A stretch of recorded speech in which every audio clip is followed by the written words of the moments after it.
Hi guys, welcome to your channel. I hope you're doing well. Today we're going to read the story of the open window. This video is divided into two parts. In the first part, we read the story together, and in the second part, we will tell the story in Persian. I hope you enjoy watching this video. Don't forget to subscribe us before watching the video. "My aunt will be down presently, Mr. Natel," said a very self-possessed young lady of 15. "In the meantime, you must try and put up with me." Frampton Natel endeavoured to say the correct something which should duly flatter the niece of the moment, without unduly discounting the aunt that was to come. Privately, he doubted more than ever whether these formal visits on a succession of total strangers would do much toward helping the nerve cure which he was supposed to be undergoing. "I know how it will be," his sister had said when he was preparing to migrate to this rural retreat. "You will bury yourself down there and not speak to a living soul, and your nerves will be worse than ever from moping. I shall just give you letters of introduction to all the people I know there. Some of them, as far as I can remember, were quite nice." Frampton wondered whether Mrs. Sappleton, the lady to whom he was presenting one of the letters of introduction, came into the nice division. "Do you know many of the people round here?"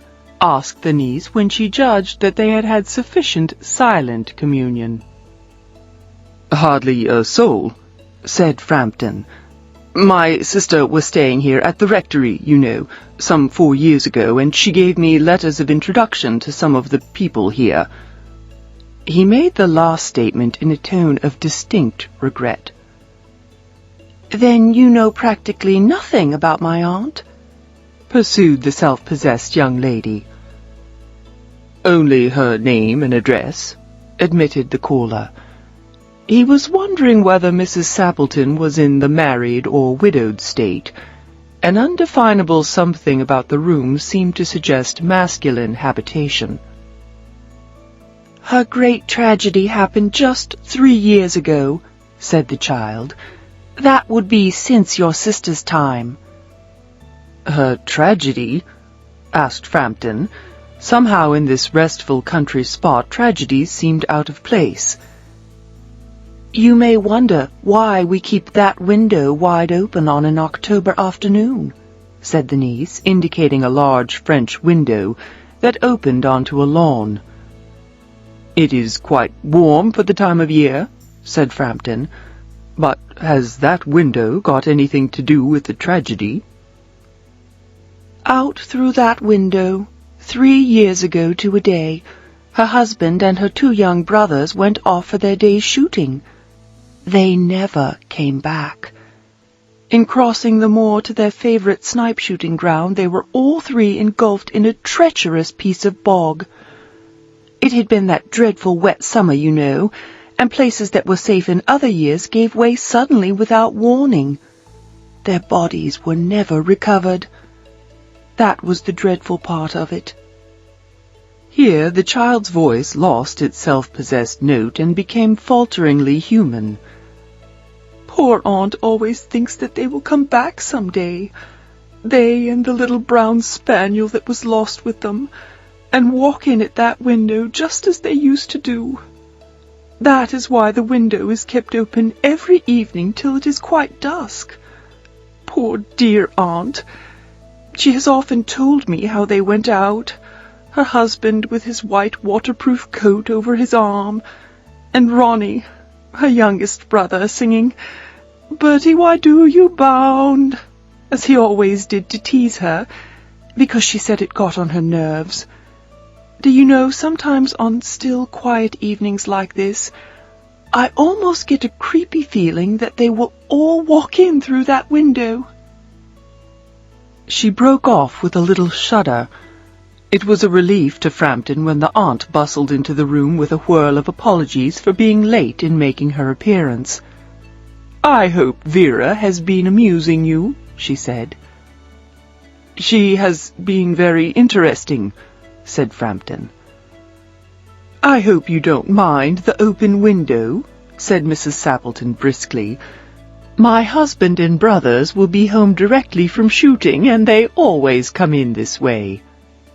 They've been out for snipe in the marshes today, so they'll make a fine mess over my poor carpets. So like you men folk, isn't it? She rattled on cheerfully about the shooting and the scarcity of birds and the prospects for duck in the winter. To Frampton it was all purely horrible. He made a desperate but only partially successful effort to turn the talk onto a less ghastly topic. He was conscious that his hostess was giving him only a fragment of her attention, and her eyes were constantly straying past him to the open window and the lawn beyond. It was certainly an unfortunate coincidence that he should have paid his visit on this tragic anniversary. The doctors agree in ordering me complete rest, an absence of mental excitement, and avoidance of anything in the nature of violent physical exercise, announced Frampton, who labored under the tolerably widespread delusion that total strangers and chance acquaintances are hungry for the least detail of one's ailments and infirmities, their cause and cure. On the matter of diet they are not so much in agreement, he continued. No, said Mrs. Sappleton in a voice which only replaced a yawn at the last moment. Then she suddenly brightened into alert attention, but not to what Frampton was saying. Here they are at last, she cried, just in time for tea, and don't they look as if they were muddy up to the eyes? Frampton shivered slightly and turned toward the niece with a look intended to convey sympathetic comprehension.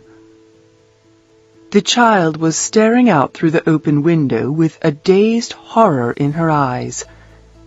In a chill shock of nameless fear, Frampton swung round in his seat and looked in the same direction. In the deepening twilight, 3 figures were walking across the lawn towards the window. They all carried guns under their arms, and one of them was additionally burdened with a white coat hung over his shoulders. A tired brown spaniel kept close at their heels. Noiselessly they neared the house, and then a hoarse young voice chanted out of the dusk, I said, Bertie, why do you bound? Frampton grabbed wildly at his stick and hat. The hall door, the gravel drive, and the front gate were dimly noted stages in his headlong retreat. A cyclist coming along the road had to run into the hedge to avoid imminent collision. Here we are, my dear, said the bearer of the white mackintosh, coming in through the window. Fairly muddy, but most of it's dry. Who was that who bolted out as we came up? A most extraordinary man, a Mr. Nattell, said Mrs. Sappleton. Could only talk about his illnesses and dashed off without a word of goodbye or apology when you arrived. One would think he had seen a ghost. I expect it was the spaniel, said the niece calmly. He told me he had a horror of dogs.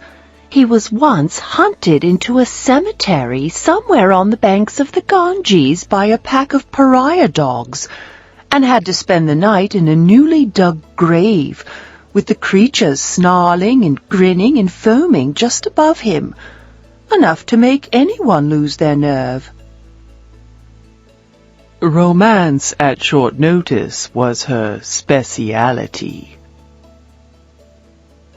This is Beth Richmond for ListenToGenius.com. Thank you for listening. This audio program is copyrighted by Redwood Audiobooks. Permission is granted to download for personal use only, not for distribution or commercial use. عمه خانم به زودی خدمتتون میرسن آقای ناتل. دختر 15 ساله‌ای به خونسردی اینو گفت و اضافه کرد در این فاصله شما باید منو تحمل کنید. فریمتون ناتل تلاش میکرد برای دختر حرفایی بزنه که نشان بدهد از سر وقت نیامدن عمه ناراحت نیست. در واقع آقای ناتل بیشتر از هر موقعی شک کرده بود که آیا این مهمونی‌های تشریفاتی پشت سر هم با این آدمای کاملا غریبه به درمان اعصاب اون کمک خواهند کرد. اما به هر حال او به این مهمونی‌ها تن داده بود. من میدونم که حالت بدتر میشه. خواهرش وقتی که آقای ناتل میخواست به ده مهاجرت کنه تا کمی تنها باشه اینو گفت و ادامه داد: اگه تو بری اونجا، اگه بری و گوشه گیری کنی، یا اگه با یه آدم زنده حرف نزنی که اعصابت بدتر از اینی که هست میشه، افسرده تر میشی. که من میتونم بهت معرفی نامه بدم برای چند نفری که اونجا میشناسم. بعضی از اونا تا اونجایی که یادم میاد آدمای خیلی خوبی بودن. فریمتون متعجب بود. خانم سپلتون، خانم محترمی که یکی از نامه‌های معرفی برای اون بود، چرا انقدر دیر اومد؟ برادرزاده خانم سپلتون وقتی سکوت بینشان را کافی دید گفت: با مردم زیاد این دور و بر آشنا شدید؟ فریمتون گفت: به سختی با یک نفر. خواهرم قبلا در خانه راهبه ها بود. حدود 4 سال پیش بهم چند تا معرفی نامه برای چند نفر این دور و بر داده. جمله آخر را با پشیمانی واضحی بیان کرد. دختر جوان با خونسردی حرف او را دنبال کرد و گفت: در واقع شما چیزی از عمه من نمیدونید، درسته؟ فریمتون حرفش رو تایید کرد و گفت: فقط یه اسم و آدرس. در واقع فریمتون داشت به این فکر میکرد که آیا خانم سپلتون ازدواج کرده یا بیوه است. اما خب عجیب این بود که خانه نشونه‌هایی از سکونت مردانه داشت. غم بزرگ عمه حدود 3 سال پیش اتفاق افتاد. دختر ادامه داد: این قبل از این بوده که خواهر شما به اینجا بیاد. غم بزرگ؟ فریمتون طوری اینو گفت که انگار در این ده پر آسایش و هیچ غمی نباید وجود داشته باشه. دختر همانطور که به پنجره بزرگ فرانسوی که به علفزار باز شده بود اشاره میکرد گفت: حتما تعجب میکنید که چرا ما پنجره رو توی این بعد از ظهر اکتبر باز گذاشتیم. فریمتون گفت: خب برای این موقع سال که پاییزه و هوا یکم گرمه. اما خب چه ربطی داره؟ چه ربطی به غم بزرگ همه شما داره؟ 3 سال پیش یه روزی بیرون از این پنجره شوهرش و 2 تا برادر جوونش برای شکار بیرون رفتن. اونا هیچ وقت بر نگشتن. تو راه رفتن به شکارگاه. همه اونا به یه باتلاق بزرگ و وحشتناک فرو رفتن. زمین جایی که هیچ کس باورش رو نمی‌کرد که تو تابستون بخواد باتلاق باشه، از یه جای مطمئن به یه جای خطرناک تبدیل شده بود. جسدشون هیچ وقت برنگشت و پیدا نشد. بدترین و وحشتناکترین قسمتش همین بود. صدای دختر جوان به لکنت افتاده بود: عمه بیچاره. من فکر میکنه یه روزی اونا برمیگردن. اونا و سگ قهوه‌ایشون که اونم گم شد. فکر میکنه اونا برمیگردن و میتونه اونا رو دوباره از همین پنجره ببینه. به خاطر همینه که پنجره رو هر روز بعد از ظهر باز میذاره تا غروب بشه. همه بیچاره من. اغلب در مورد این که اونا چطور رفتن و اینکه شوهرش با رونی سفیدش رو توی دستش نگه داشته بود و رونی برادر جوانترش آواز میخونده. میدونی چیه؟ من گاهی اوقات تو بعد از ظهرای مثل الان یه حس عجیب غریبی دارم که همه اونا دارن از میون پنجره دیده میشن. دختر حرفش را با لرزش کوتاهی نیمه تمام گذاشت. فریمتون وقتی عمه خانم بارکبار معذرت میخوام وارد اتاق شد احساس آسودگی کرد. او گفت: امیدوارم ورا سرگرمتون کرده باشه. فریمتون جواب داد: دختر جالبیه. خانم سپلتون به تندی حرف میزد: امیدوارم پنجره بازم اذیتتون نکرده باشه. شوهر و برادرانم از شکار برمیگردن. همیشه از این طرف میان. برای شکار رفتن اطراف مرداب.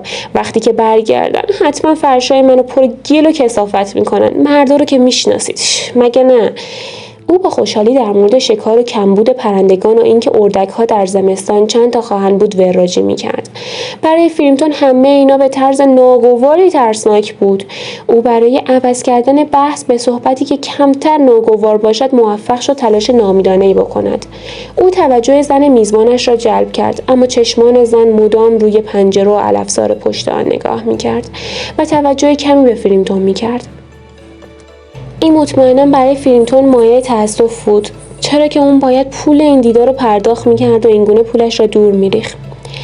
دکترها به من دستور دادن که باید کاملا استراحت کنم، به دور از هیجان. از همه چی باید پرهیز کنم، حتی حرکات بدنی. فرینگتون همینطور ادامه میداد و با این پندار غلط که این آدم‌های غریبه برای آشنا شدن با او میخواهند هر نکته ای را در مورد بیماری و ناتوانی او یا حتی علت و درمانش بدانند ادامه داد. میدونید که دکترها در مورد رژیم غذایی من به توافق خاصی نرسیدن، پس باید خیلی حواسم رو جمع کنم.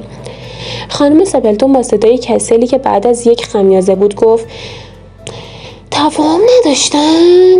بعد ناگهان انگار تمام حواسش جمع شد و هوشیار شد، اما نه به حرفای فرینگتون. او داد زد بالاخره رسیدن، درست برای صرف چای. اوه ببینشون، تا سر تا پا پر گل شدن. فرینگتون به آرامی برگشت و به ورا نگاه همدردانه‌ای کرد.